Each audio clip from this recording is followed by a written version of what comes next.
कायदा आणि सुव्यवस्था पूर्णपणे ढासळलेली आहे. जम्मू काश्मीर असेल, मणिपूर असेल, इतर भाग असतील, या गृहमंत्र्याचं देशातल्या कायदा आणि सुव्यवस्थेकडे अजिबात लक्ष नाही. राजकारण, पक्षफोडी, लुटमार ह्यांना पाठिंबा देणं, मुंबई लुटणं, लुटणाऱ्यांना पाठिंबा देणं, शिवसेना, राष्ट्रवादी काँग्रेस पक्षासारखे महाराष्ट्र स्वाभिमानी पक्ष फोडून महाराष्ट्र अधिक कमजोर करणं, अशा प्रकारची कामं त्यांनी केली. हे गृहमंत्र्याचं काम नाही. महाराष्ट्र विकलांग करायचा, दुर्बळ करायचा, हे यांचं स्वप्न आहे. आणि त्यासाठीच ते महाराष्ट्रात येत असतात, मुंबईत येत असतात.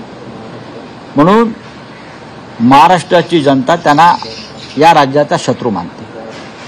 लालबागच्या राजाच्या दर्शनाला ते येत आहेत, येऊ द्या ना. मला तर सारखी भीती वाटते.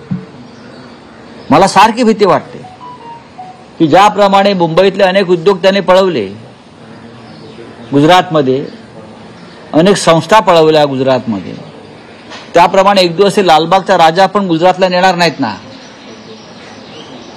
हो सकता है, ये कुछ भी कर सकते हैं लोग. लालबाग का राजा इतना बड़ा नाम है, लोग आते हैं देश भर से, चलो गुजरात में लेके जाओ, प्रेशर लाओ. ये लोग कुछ भी कर सकते हैं. लालबाग का राजा भी गुजरात में लाने का प्रस्ताव दे देंगे. नहीं नहीं, लालबाग का राजा कल से गुजरात में चलेगा.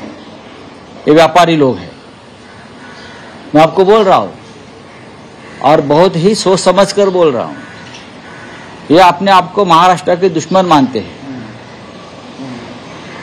बहुत से ऐसे राज्य है जो लूटना चाहते हैं लोग, बीजेपी के लोग.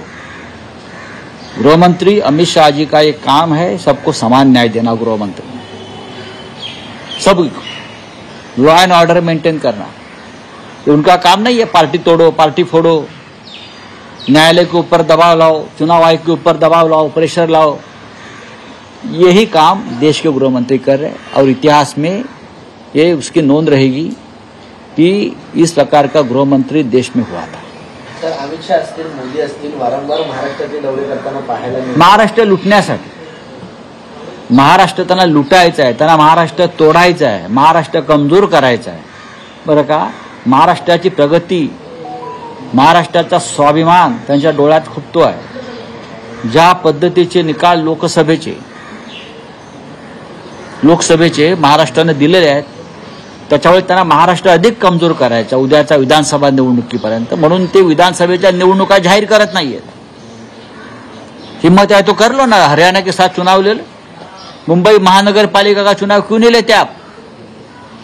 अमित शाह जी, आप आ रहे हैं ना मुंबई में, आप लीजिए ना. 3 साल से मुंबई महानगर पालिका लूटने के लिए आपके लोगों के हाथ में आपने दी है. यही तो सबसे बड़ा घोटाला है आपका. मुंबई लूटो, पुणे लूटो, नागपुर लूटो, कोई कॉरपोरेशन नहीं, कोई लोक प्रतिनिधि नहीं, कोई पीपल्स रिप्रेजेंटेटिव नहीं, कोई मेयर नहीं.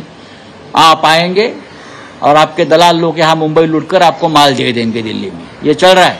भास्कर जाधव म्हणतात की पुतळा जो दिवसा पडला, कनिष्ठ कुठे तळले, मात्र हा जर रात्री पडला असता इतर धर्मियांवरती यांनी ढकलला असतं भाजपने. बघतो मी. राष्ट्रवादी काँग्रेस शरद पवार गटाकडून 90 ते 100 जागा तयार करायला सांगितली आहे. त्यांना झूम मीटिंगद्वारे सूचना देखील देण्यात आल्या.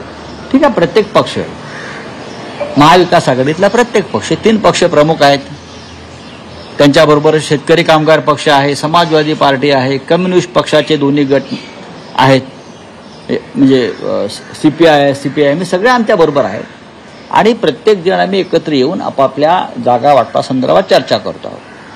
राष्ट्रवादी काँग्रेस शरद पवार साहेबांच्या नेतृत्वाखाली एक महत्त्वाचा पक्ष आहे. उद्धव ठाकरे यांच्या नेतृत्वाखालची शिवसेना एक महत्त्वाचा पक्ष आहे. प्रत्येक जण आपापल्या उमेदवारांना आपापल्या जागांवर तयारी करा अशा प्रकारच्या सूचना नक्कीच देत असतो. शेवटी निवडणुका आम्ही एकत्रच लढणार आहोत, हे लक्षात घ्या. पवारांच्या डोक्यात उद्धव ठाकरे मात्र मुख्यमंत्री चेहरा नाही असं बघा, फडणवीसच्या डोक्यामध्ये आधी मेंदू आहे का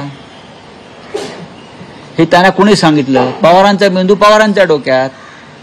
पवारांच्या डोक्यात काय चाललंय हे जर फडणवीसांना कळलं असतं तर त्यांची आजची अवस्था झाली नसती ना. आज त्यांची जी घसरण झालेली आहे त्यांच्या आयुष्याच्या आणि राजकारणाच्या आणि प्रतिष्ठेची, बरं का, तुम्ही शरद पवारांच्या डोक्यात काय चाललंय हे तुम्हाला 100 जन्म कळणार नाही. शरद पवार साहेबांच्या डोक्यात काय चाललंय, कोण आहे काय नाही. 2019 साली सुद्धा पवारांच्या डोक्यात काय होतं हे फडणवीसांना कळलं नव्हतं. आमच्या डोक्यात काय होतं ते, पण झाले ना उद्धवजी मुख्यमंत्री. 2024ला हिंमत असेल ते वेळेत निवडणुका घ्या. मग कोणाच्या डोक्यात काय आहे आणि डोक्यातून काय बाहेर येत आहे हे जेव्हा समजेल तेव्हा फडणवीसांचा मेंदू काम करायचा बंद होईल. अजून उद्धव ठाकरेंना मोठी सांग होती, जसं मुख्यमंत्री पद त्यांनी सोडलं, अपेक्षा केली होती. मात्र सीएम म्हणतात की मी सामान्य कॉमन मॅन सीएम म्हणून शकतो. कोण? करणारा मुख्यमंत्री असं कोण म्हणतंय? एकनाथ शिंदे 4,000 कोटी ज्याने निवडणुकीसाठी काढून ठेवलेत बाजूला, तो सामान्य माणूस. 50-50 खोक्याला आमदार विकत घेतले, 100 खोक्याला आमदार खासदार विकत घेतले, तो सामान्य माणूस. सामान्य माणूस. सामान्य माणसाची व्याख्या बदलावी लागेल बरं का. लोकसभा निवडणुकीमध्ये ज्याने 2,000 कोटी रुपये खर्च केले ज्या पक्षाच्या गटानं, तो सामान्य माणूस. अरे कुठून आला पाहिजे?